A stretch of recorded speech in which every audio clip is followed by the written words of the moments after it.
I don't understand why people don't talk about it. I'm not ashamed that my daughter chose that way to not be here. I'm grief-stricken that she's not with me.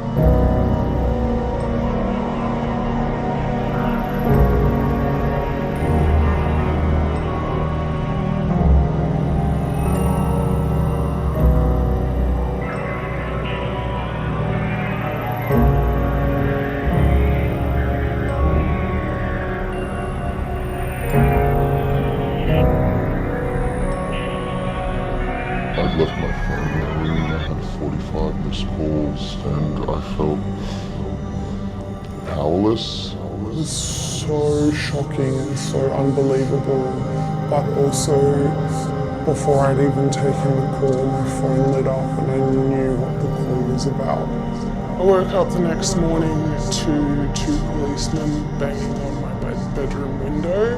So I let them inside and they sat me down and they told me that my sister had been found. I wanted to double check everything, that the right name came up. The police sergeant started talking to me, and as soon as he started talking to me, it was just like my heart had ripped in two.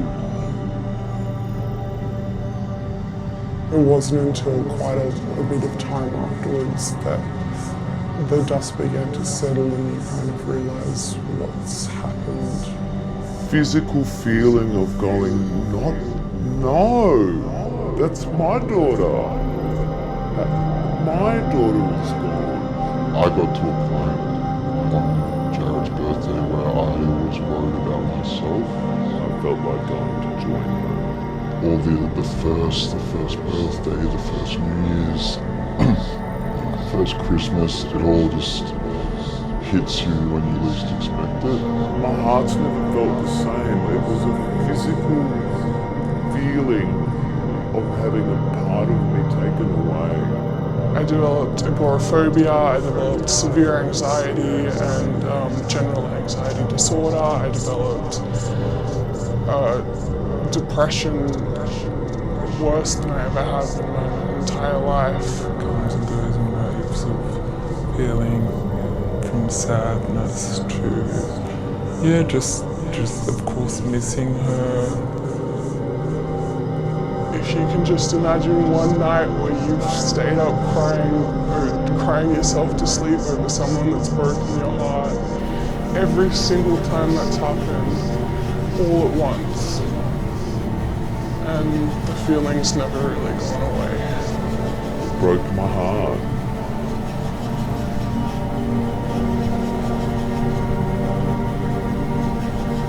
I think the biggest thing that I've taken from this experience is the sort of fragility of life, particularly when it comes to mental ill health and not having services around you.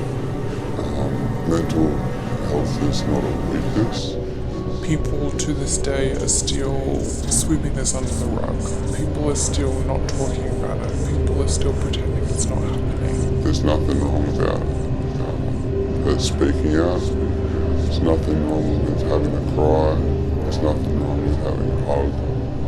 And it's not weak to speak. So I think dialogue is the key. I think conversation is the key.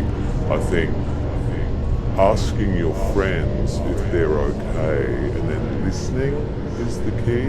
It's really made me realise how important it is to reach out to any loved ones, to talk about things more, express feelings, and just be there for each other. My entire baseline of who I am has changed. She was my only sibling, so she was my best friend for 20 odd years. I feel like I'm not the same person as I was, and I think a lot of people expect you to kind of bounce back to become the same person, but I'm never going to be them again. My whole experience of life has changed. I don't think it's ever going to be normal for me. And if this reaches just one person who was just like me, I just want them to know that they're not alone. You're not thinking about what you leave behind, but the aftermath just goes on forever. Look after yourselves, look after each other. Life's really short. Just enjoy it.